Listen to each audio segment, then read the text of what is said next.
So when we think about what is the kind of outlook that will shape where NATO will be going in the next 5 years.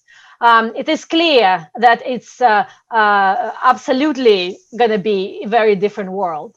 And if we look, for example, at where we've been 5 years ago, that was a world where or slightly more than 5 years ago, before the crisis in Ukraine happened, before the annexation of Crimea, before all the kind of changes that happened in the United States with the elections.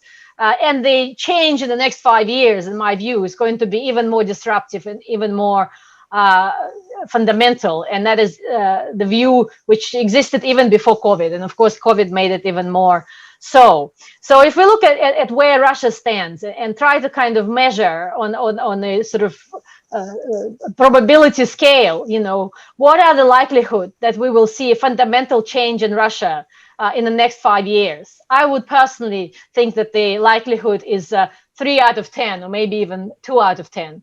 It is actually surprisingly stable outlook because Russia's capacity to rejuvenate itself and fundamentally change its posture and outlook are really very limited. And as such, we are likely to see very similar political system within Russia. We are likely to see very similar outlook to the world from Russia. And Russia will continue very much to see NATO as a source of threat and anxiety, and therefore will work very actively to continue to undermine NATO. Just to kind of a little footnote here, I would just say that this state of affairs that we see now between NATO and Russia was not an inevitable issue, the state of affairs, 20 years from now, but we are where we are.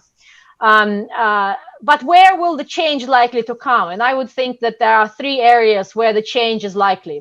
The first one, I think the importance of this common or shared neighborhood, whatever we call it, which to a large extent, shaped the relationship between NATO and Russia in the last 5 years. In particular, of course, crisis in Ukraine and the Caucasus. I think that dimension is going to be much less important. And it will be much less important for several reasons. One of them, as we are seeing already happening today with the multiple crises in Belarus, in Nagorno-Karabakh, now in Kyrgyzstan, the West will have much less resources and capacity to be able to assert its own active role in the region. And I would think that even if President Biden will reinstate at least kind of rhetorically, its commitment to the region, it's unlikely to be more actively engaged. And I think the European role there is also limited.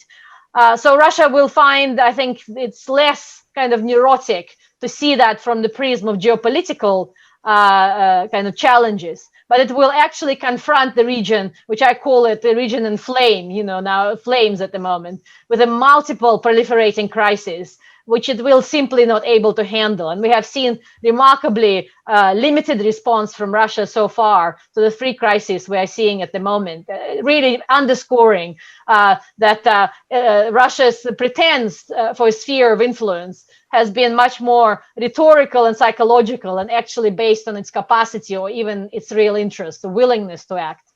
The second thing that is likely to change within Russia is that its cooperation with China is going to become even closer.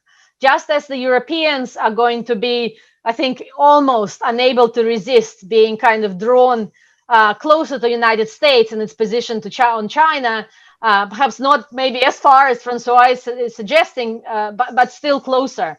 I think Russia will find it's even harder to resist being drawn closer to China in this new kind of geopolitical reality of the US-China tensions, with all the consequences we are likely to see: much greater cooperation on technology, greater cooperation in the military sphere, and in the area of kind of natural resources and other things. So that presents, I think, a challenge to a large extent.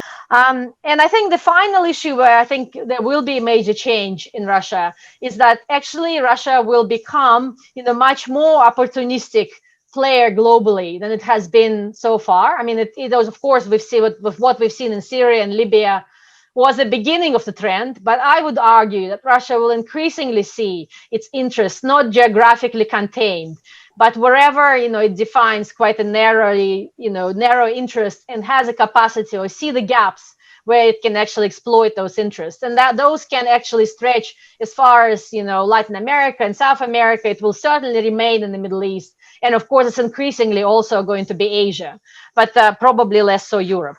So just a few words of how I see relationship with China here. And here actually really feel very worried that we seem to be sleepwalking in a new Cold War and confrontation with China. I think that the likelihood, the probability that we can actually now foresee where China will be from 5 years from now, to my extent, is much more uncertain than Russia. It's maybe 5 out of 10 or 6 out of 10. There are profound challenges that China is facing internally. There is a lot of confusion and uncertainty of what China actually wants from the world, from its neighborhood, and certainly from Europe. I wouldn't characterize China's attitude to Europe as a purely issue of predation. Yes, of course, there are those elements, but I also see China, genuinely still looking up to Europe for a lot of things that it wants to achieve, both in terms of its own domestic modernization and its intentions are not purely malign. I think there's a lot of benign potential there to be able to develop that cooperation. So, of course, do it with their eyes wide open, but without necessarily accelerating, that confrontational trends.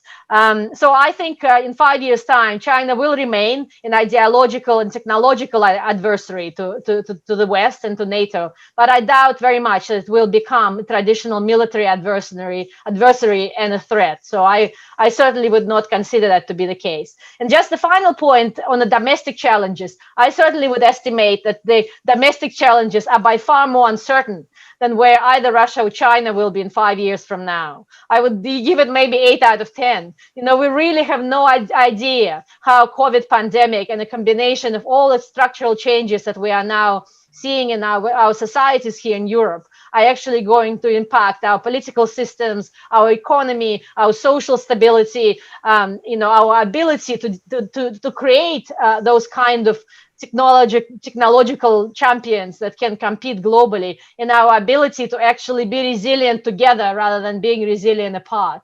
So in that sense, this focus on resilience that Mircea has described as being part of NATO conversation, I very much welcome, and I believe that it will continue to grow in importance.